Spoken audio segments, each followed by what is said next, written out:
Bonjour à toutes et tous, bienvenue à ce webinaire. Je suis Mélanie Briand, directrice produit adjointe chez L'Ami Liaison. Je serai accompagnée aujourd'hui pour cette intervention de David Bayon. Bonjour David. Bonjour Mélanie, bonjour à toutes et tous. Je suis David Bayon, chef des ventes du marché entreprise et secteur public chez L'Ami Liaison. Et aujourd'hui avec Mélanie, on va vous présenter un webinaire autour de la transparence salariale et de l'IA. Mais comme tout bon webinaire, il y a des règles du jeu à respecter, et notamment celle des questions-réponses. Donc je vous invite à poser toutes vos questions dans la conversation et nous y répondrons en fin de présentation. Au cours de ce webinaire, nous allons comprendre le contexte lié à cette directive européenne sur la transparence salariale. Mélanie nous fera une petite présentation de ce texte, et également nous allons profiter de cette directive pour comprendre les avantages et les fonctionnalités liées à l'AMILIA. Tout d'abord, on va vous présenter pourquoi nous avons décidé de lancer cette IA nouvelle génération, quels en sont les avantages pour vous en tant que professionnel du droit que vous allez pouvoir en tirer en l'utilisant, mais également on fera un focus sur la partie sécurité en utilisant l'AMILIA. Nous présenterons une démonstration de notre produit après cette courte introduction. Mélanie, pourquoi ce webinaire sur la transparence salariale? La transparence salariale, vaste sujet et beaucoup d'enjeux cette année pour les entreprises. Donc la directive sur la transparence salariale, la directive européenne sur la transparence salariale adoptée en mai 2023 devra être transposée au plus tard en droit français en juin 2026. Elle vise principalement à améliorer la transparence en matière de rémunération afin de réduire les écarts, notamment entre les femmes et les hommes. La transposition précisera le périmètre, les modalités de publication et de contrôle des indicateurs sur la rémunération, ainsi que les sanctions administratives en cas de manquement. Un point important aussi posé par cette nouvelle directive, une inversion de la charge de la preuve. Aujourd'hui, à compter de juin 2026, ce sont les employeurs qui devront prouver en cas de litige qu'ils ont respecter toute la réglementation. Donc, des défis très importants pour les entreprises, comme on peut l'imaginer, qui vont devoir adapter et s'appuyer sur un panel de règles réglementaires et les transformer en des processus concrets. Donc, David, dans ce contexte, en quoi l'AMILIA peut-elle être un partenaire important? Alors, comme je disais, l'AMILIA est une IA de nouvelle génération. Donc l'avantage de l'AMILIA, Mélanie, c'est qu'elle a été co-construite avec des professionnels du droit pour des professionnels du droit. L'avantage que l'on tire de cette co-construction, c'est que les réponses qui vont être formulées par l'AMILIA sont des réponses structurées et argumentées dans lesquelles l'utilisateur va pouvoir voir le cheminement qu'a suivi l'IA pour produire sa réponse. Ça, c'est un véritable gain de sécurité pour l'utilisateur, c'est de savoir et de comprendre comment l'IA a fonctionné pour lui apporter une réponse. Également, dans les atouts de l'AMILIA, il y a les formats de réponse que l'on va pouvoir lui demander. On peut avoir une question, une réponse de manière experte, structurée pour un juriste, mais on peut également demander à l'AMILIA des formats de réponse beaucoup plus simplifiés, histoire de rendre le droit accessible à tout le monde et d'avoir par exemple des fiches synthèses, des tableaux récapitulatifs. Donc le format de réponse de l'AMILIA est assez varié, divers et varié, et donc abordable pour plusieurs profils d'utilisateurs. Et enfin, comme je disais en introduction, sur la partie sécurité, l'AMILIA repose uniquement sur les fonds L'Ami Liaison. La jurisprudence, les codes, les textes, les règlements, les conventions collectives, tout ça mis à jour de manière quotidienne par nos équipes de rédacteurs et d'auteurs et contrôlé par l'équipe produit forcément. Ce que nous vous proposons avec Mélanie, c'est de voir concrètement comment fonctionne l'AMILIA à travers le cas de la transparence salariale et de sa directive européenne. Tout à fait. Alors, je vous propose qu'on se mette dans la peau d'un DRH qui doit répondre à une question spécifique. Donc, pour accéder à l'AMILIA, tout premièrement, vous arrivez sur Liaison sociale. Donc, Liaison sociale, c'est notre solution juridique dédiée au droit social. Donc, solution qui intègre toute l'actualité en droit social et toute la doctrine. Donc, vous êtes sur la page d'accueil de Liaison sociale, donc qui a été enrichie de l'AMILIA. Vous cliquez sur le bouton Demander à l'AMILIA et vous arrivez sur notre nouvelle IA spécialisée. Donc une page d'accueil très simple, épurée. On va retrouver des codes de navigation et d'usage que l'on peut avoir dans les IA génératives tels que GPT. Si jamais vous êtes perdu au démarrage, vous avez sur la page d'accueil quelques exemples de questions qui peuvent vous aider à démarrer. Alors, on vous a préparé un cas pour cette démo. Donc, je suis DRH dans une entreprise d'environ 500 salariés. Avec les nouvelles règles sur la transparence salariale, je dois préparer une réunion avec le CSE, mais je ne sais pas par où commencer. Peux-tu me dire concrètement ce que je dois présenter au CSE pour être conforme, identifier les points de vigilance pour éviter les risques juridiques ou sociaux et me proposer une trame de présentation claire et directement utilisable en réunion. Je veux une réponse opérationnelle, pas théorique. Première remarque que je peux faire à ce moment-là, Mélanie, c'est que je vois que tu as utilisé le langage courant pour utiliser notre IA, que tu n'as pas utilisé un prompting élaboré et que tu lui as parlé de manière tout à fait naturelle en utilisant l'Amilia. Et ça, c'est un véritable avantage, c'est qu'on n'est pas obligé d'être un expert du prompt pour utiliser l'Amilia. On peut poser sa question en langage naturel. Et la première chose que l'IA va faire dans ce cas-là, ce que l'Amilia va faire, c'est d'analyser la question et de reprendre le cheminement et le raisonnement juridique par rapport à la question et surtout le présenter. Donc là, on va éviter ce qu'on appelle la boîte noire de l'IA et on va avoir tout le cheminement proposé par l'Amilia, n'est-ce pas Mélanie ? Tout à fait. Donc vous pouvez le voir à l'écran. Là, l'Amilia analyse le cas. Donc il va reformuler le cas sous un angle juridique, puisque comme tu viens de le dire très justement, on a posé quand même une question qui est en langage naturel. Alors il y a une chose qui est importante, même si on utilise le langage naturel, plus vous allez donner d'éléments de contexte dans votre prompt, meilleure sera la réponse. Néanmoins, on a vu que c'était pas du tout une question posée sous un angle juridique. Donc là, l'Amilia analyse la question, elle va la reformuler donc juridiquement, et ensuite, l'étape suivante, elle va aller rechercher l'ensemble des sources qui sont des sources législatives et réglementaires. Premièrement, elle va ensuite aller voir ce que dit la jurisprudence sur le cas donné, et elle va ensuite croiser avec l'intégralité des fonds éditoriaux la mi-liaison. Et en quoi ça, David, c'est important ? Eh bien, ça retrace en fait le parcours que fait le RH dans son quotidien quand il a une question justement qui lui est posée.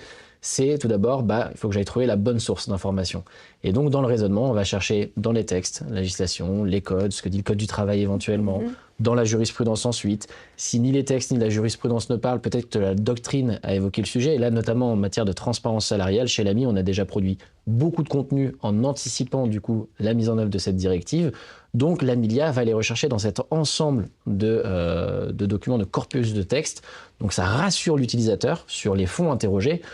Moi, j'aime bien dire que notre IA ne va pas chercher sur allociné.com la réponse. Contrairement aux IA grand public, on ne va pas chercher sur Wikipédia ou autre, on reste sur un fond sécurisé et qui est sous le contrôle de la mi-liaison parce que ça vient de nos éditeurs, de nos rédacteurs.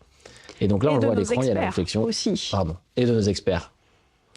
Donc là, l'Amilia, voilà, la réflexion est en cours. Donc comme tu le disais tout à l'heure, pas de boîte noire. On suit à l'écran chaque étape du raisonnement et le travail qui est effectué par l'Amilia. Donc je vais rechercher les textes législatifs et réglementaires. J'ai identifié plusieurs articles du Code du travail. J'ai relevé que la BDESE doit contenir des indicateurs précis sur les écarts de rémunération. J'ai trouvé des décisions de jurisprudence, continue à travailler, et là on le voit, il est en train de finaliser la requête et le travail, puisque, comme on vient de le dire, il est en train de travailler sur la doctrine. Je voudrais faire une petite parenthèse sur ce temps de réflexion. On pourrait estimer que le temps de réflexion est un peu long par rapport à une IA peut-être générative, mais c'est ce travail d'aller chercher dans les bonnes sources d'informations. Vous allez voir quand la réponse va être produite et ce qui est en train d'être affiché à l'écran, vous allez voir le nombre de sources interrogées par l'Amilia, et il faut mettre ce temps de recherche de l'Amilia en rapport avec le temps de recherche qu'aurait pris le RH ou le membre du CSE à faire lui-même sa recherche. Donc le temps est beaucoup plus concentré en utilisant l'Amelia, donc l'argument du gain de temps est majeur ici, mais surtout le nombre de sources interrogées. Un humain, aussi bon soit-il, pourrait avoir manqué quelques sources, et là on va le voir dans le nombre de sources interrogées par l'Amelia, la profondeur des éléments trouvés par l'outil pour répondre à la question. Donc, il continue sa réflexion en arrière-plan, mais premier élément, on l'a peut-être pas évoqué très clairement tout à l'heure. Donc, la réponse que va proposer l'Amelia est construite comme un mémo juridique. Donc, on va toujours suivre une structure prédéfinie, avec un rappel du contexte de la question, encore une fois posée sous un angle juridique. Donc, c'est ce qu'on voit ici, clarification de votre demande, problématique juridique. Donc là, on reformule. Vous recherchez en tant que DRH d'une entreprise d'environ 500 salariés plusieurs choses. Donc, ce que vous devez concrètement présenter au CSE dans le cadre des nouvelles obligations de transparence salariale, les points de vigilance pour limiter les risques juridiques, sociaux, et troisièmement, au final, vous souhaitez une trame de présentation utilisable en séance de CSE. Donc ça a bien retraduit et structuré, c'est important, le contexte et la problématique. Il nous dit « Je pars de l'hypothèse que votre prochaine réunion s'inscrit dans la consultation annuelle sur la politique sociale, les conditions de travail et l'emploi et dans la mise à disposition, révision de la BDESE avec les indicateurs index égalité intégrés. » Donc le cadre est posé. À ce stade, si vous n'êtes pas satisfait de la façon dont l'Amelia a interprété votre question, bien évidemment, c'est un mode itératif. Vous pouvez affiner la question de départ. Donc le problème est posé. Et ensuite, deuxième étape, cadre juridique applicable, source pertinente. Là encore, toujours extrêmement structuré. Vous allez le voir avec des grands 1, des petits 1, des petits 2. J'ai envie de dire quelque chose d'assez classique en droit quand on structure une réponse. Premier point, mission et consultation du CSE. Voilà, alors vous voyez, il y a plein de petites bulles qui sont affichées ici. Si je clique... Ce sont les fameuses références. Exactement, c'est ce que tu disais précédemment, et on va voir que l'Amelia en a trouvé beaucoup sur ce sujet. Donc on clique, on voit ici que une des sources qui a été identifiée et utilisée pour la réponse, c'est l'article 2312-8 du Code du travail. Donc on a un extrait de cet article. Si on le souhaite, on peut basculer et le voir directement dans le contexte. Et là, vous allez voir, on va revenir sur liaison sociale. Je vais fermer, je continue, je déroule un petit peu. Donc vous voyez, réponse extrêmement structurée, obligations spécifiques en matière d'égalité salariale et index. Application pratique, alors là on rentre dans le concret, donc on avait la problématique, on a les références, le cadrage juridique avec les règles applicables, et ensuite on rentre dans le concret. Donc application pratique, ce que vous devez présenter et les points de vigilance. Donc contenu concret à présenter au CSE, rappel du cadre, donc à chaque fois, et vous voyez à la fois structuré, et vous noterez aussi, comme on peut le faire quand on rédige soi-même un mémo ou qu'on veut mettre en exergue des éléments dans un contenu, il y a du gras. Ce gras permet de visualiser tout de suite aussi les points importants qui figurent dans la réponse. Donc on continue, données, index, égalité, etc. Vous voyez, c'est long, c'est riche, c'est dense. Ça peut être un petit peu effrayant, mais en fait, pas du tout, car vous allez voir qu'à la fin, vous avez la trame de présentation qui sera utilisable en réunion CSE. Voilà, on vous propose carrément la trame, et vous pouvez faire un simple copier-coller, le mettre dans un PowerPoint, et une grande partie du travail est fait. Parce que comme on l'a dit tout à l'heure, dans ce type de problématique, le quotidien, on n'a pas de temps, il faut rechercher les sources, il faut les analyser, il faut les comprendre, il faut les rendre accessibles aussi, et il faut traduire ça dans un PowerPoint, et puis surtout ensuite il faut conduire les discussions avec le CSE. Donc là on a tout est prêt, clé en main. Et donc pour rebondir sur ce que tu disais sur tous ces éléments présents dans l'Amelia, Pour l'utilisateur, la réassurance qu'il va avoir en utilisant la solution, c'est la mise à jour des sources, parce qu'en allant consulter, que ce soit les articles du code ou les articles de doctrine, on va pouvoir constater de la fraîcheur des informations. On a également du coup une réponse opérationnelle à la problématique qui a été posée donc, sur la transparence salariale pour notre entreprise et en tant que DRH d'une entreprise de 500 salariés.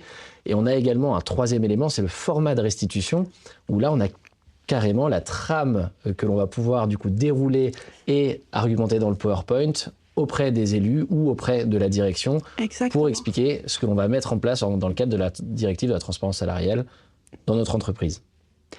Tout à fait. Et un élément important aussi, dans la structure de la réponse, systématiquement, vous allez avoir une conclusion. Donc, si vous n'avez pas le temps de lire en détail la réponse proposée, vous pouvez aller directement à la conclusion. Ça va tout de suite vous donner un cadre et vous allez voir les éléments clés. C'est ce qui s'affiche à l'écran. Donc, à la fin, on reprend la liste de l'ensemble des références qui ont été trouvées. Donc, vous voyez, c'est très dense, très riche, beaucoup de références au Code du travail, c'est normal. Mais on le voit aussi des références doctrinales. Comme tu l'as dit précédemment, l'Amilia travaille exclusivement sur l'ensemble des sources officielles et des fonds Lamy Liaison. Donc là, on retrouve par exemple un article du Lamy Droit des représentants du personnel de 2025, un article du Lamy Social de janvier 2026, 6 février à Liaison sociale quotidien, bien évidemment, Liaison sociale quotidien, nos experts ont beaucoup écrit sur cette problématique. Donc on va retrouver ici des articles et vous pouvez basculer en un seul clic et aller consulter ces documents. Donc une trentaine de sources. Et ce qu'on se disait tout à l'heure, c'est que si j'avais fait la recherche à la main, je n'aurais peut-être pas trouvé le même nombre de résultats. Et ce que je vois aussi, c'est que l'Amilia suggère d'autres questions. Est-ce que tu peux nous en dire un peu plus, Mélanie, sur ces questions d'ouverture ? Alors, ça vous permet d'aller plus loin. C'est-à-dire, sur la base de la problématique qui a été posée, de la réponse qui a été donnée, l'Amilia a identifié un certain nombre de points, de sujets qu'il considère comme pouvant vous intéresser. Donc, comme tu viens de le dire, ça peut permettre d'élargir le champ de la recherche et ça peut aussi guider l'utilisateur dans les étapes suivantes pour son prompt. Je m'arrête juste 2 petites secondes, un point important. Ici, vous avez quelques petites icônes. Donc, vous avez obtenu une réponse, vous voulez l'exploiter, vous pouvez faire cela très simplement en utilisant la fonctionnalité ici copier-coller et ensuite vous pouvez copier la réponse dans un Word, dans un email, etc. Et imaginons justement dans le cas de figure que je souhaite adresser par mail une note synthétique sur la transposition dans notre entreprise de cette directive sur la transparence salariale. Est-ce que je peux le faire ? Est-ce que je peux le demander à l'Amilia ? Oui, bien sûr. Là, on vient de le voir, la réponse est très dense, très riche, mais en tant que DRH, vous devez communiquer auprès de la direction. La direction attend un certain nombre d'informations sur le sujet. Vous pouvez poser la question de la manière suivante. Peux-tu rédiger une note synthétique que je pourrais envoyer par mail à la direction pour expliquer les enjeux et les actions à prévoir ? Analyse de la question, on pose le cadre juridique et l'Amilia va aller rechercher les sources et bien évidemment, elle va s'appuyer sur la réponse qu'elle a précédemment générée puisque on a le cadre, donc elle va faire une synthèse et vous allez voir, ça va vraiment être du prêt à l'emploi. Quand la réponse s'affichera avec un simple copier-coller, vous pourrez mettre ça dans un mail et l'envoyer aux parties prenantes. Alors, ça y est, l'Amilia est en train de générer la réponse. Et on le voit tout de suite, on lui a demandé de rédiger une réponse sous forme d'email. Donc, première chose qui est proposée, objet, transparence salariale et égalité professionnelle, enjeux, obligations et plan d'action à mettre en œuvre avec le CSE. Madame, Monsieur, dans le contexte du renforcement des obligations en matière de transparence salariale et d'égalité professionnelle entre les hommes et les femmes, je propose de structurer notre démarche autour de 3 axes. Sécurisation juridique vis-à-vis du CSE, mise en conformité de nos données et de la BDESE, pilotage d'un plan d'action crédible sur l'égalité salariale. Donc là, on le voit très très rapidement, on voit tout de suite le gain pour le DRH qui doit envoyer une note très structurée, précise, détaillée, et ensuite un plan d'action à la direction. Donc, enjeux et risques, voilà, je passe très très vite. On retrouve encore une fois nos sources. Toute réponse est toujours étayée et sourcée, ça c'est extrêmement important. Une question, David, comment est-ce que on contrôle aujourd'hui la qualité des réponses qui sont fournies par l'Amilia ? Alors, l'Amilia est un outil qui a été développé par des juristes, pour des juristes. Et comment on contrôle la qualité ? Eh bien, tout ça, c'est issu d'un vrai fruit d'échange avec l'IA. Donc, on a posé plus de 200 prompts à l'IA pour contrôler la qualité des réponses. Et on a, comme ça, de manière itérative, testé la qualité des réponses en challengeant notre IA et en l'entraînant sur nos données. Donc, on fait 2 types de tests. On a automatisé un certain nombre de tests sur la base de grilles prédéfinies. Et ensuite, étape extrêmement importante, comme tu viens de le dire, on a des experts, des juristes qui vont aussi aller vérifier la qualité de la réponse. On va faire un contrôle sur les sources, on va faire un contrôle sur la pertinence de la réponse elle-même, on va regarder s'il n'y a pas des hallucinations, et toujours en mode itératif. C'est contrôlé très très régulièrement, parce que comme tu l'as dit aussi, les fonds bougent en permanence, on met à jour en permanence nos contenus, donc bien évidemment, si par exemple un nouvel article de Liaison Sociale quotidien vient parler du sujet, il sera pris en compte et on va aussi challenger ces éléments. Donc on a ici, je reviens à la question, donc voilà, tout ça c'est prêt à l'emploi. Vous avez ici un petit picto copié, vous faites coller dans votre mail, vous rajoutez l'objet, vous envoyez au destinataire, et j'ai envie de dire, et la boucle est bouclée. En tout cas, c'est magique, vous avez gagné un temps incroyable. Alors, ce qui est aussi important pour nous, et là on est dans la démarche de la liaison, de la co-construction avec nos clients et nos utilisateurs, vous avez la possibilité de liker, comme on dit, la réponse. Si vous trouvez que le contenu correspond à vos attentes et pertinent, vous pouvez nous mettre un petit j'aime. Si jamais vous considérez que ça ne répond pas à vos attentes, si vous le souhaitez, vous pouvez, en cliquant sur le pouce vers le bas, ouvrir un petit formulaire qui vous permet de donner un certain nombre d'informations. Et si vous l'acceptez, on exploitera ces retours pour améliorer la qualité des réponses. Alors, quand je dis améliorer la qualité des réponses, quand on dit améliorer, on va s'appuyer sur vos retours, mais qu'est-ce qu'on ne fait pas chez l'Ami Liaison et avec l'Amilia ? C'est justement ce que j'allais dire. Ce qu'on ne fait pas chez l'Ami Liaison et avec l'Amilia, c'est s'entraîner sur vos données. Donc il faut savoir que l'Amilia est une IA sécurisée. Donc toutes les données que vous allez pouvoir, toutes les questions que vous allez pouvoir poser à l'Amilia, ou éventuellement les documents que vous allez pouvoir téléverser sur l'Amilia sont cryptés et sont hébergés sur des serveurs sécurisés. Donc on n'a pas accès aux informations que vous mettez dans l'Amilia. Et effectivement, quand vous utilisez ce petit pouce, que ce soit positif ou négatif, on ne va pas retrouver qui a posé la question, c'est anonymisé. Mais en revanche, derrière, effectivement, notre équipe de juristes experts va pouvoir travailler et améliorer la qualité de notre IA quand il y a une réponse jugée négative, enfin jugée insatisfaisante qui a été donnée par nos utilisateurs. Très bien. Donc, plus on aura de retours, plus on pourra les travailler et mieux sera la réponse et la valeur proposée par l'Amilia. Exactement. Alors, je crois qu'on arrive à la fin de ce webinaire. Est-ce que tu voulais ajouter un petit mot ? Un mot très important. Vous le voyez à l'écran, il y a un historique de 90 jours. Donc, il faut le savoir, l'Amilia conserve de base vos prompts pendant 90 jours. C'est un accès individuel, protégé par un identifiant personnel et un mot de passe. Donc, vous avez la garantie que les questions que vous allez poser à l'Amilia sont uniquement les questions qui vous concernent vous. Donc, en matière de protection des données, de confidentialité des recherches, l'Amilia est un environnement sûr. On conserve l'historique pendant 90 jours de vos conversations, ce qui fait que si vous avez oublié de copier-coller la réponse, ou si vous aviez oublié d'envoyer par mail l'élément de la réponse, vous pouvez le retrouver dans votre historique.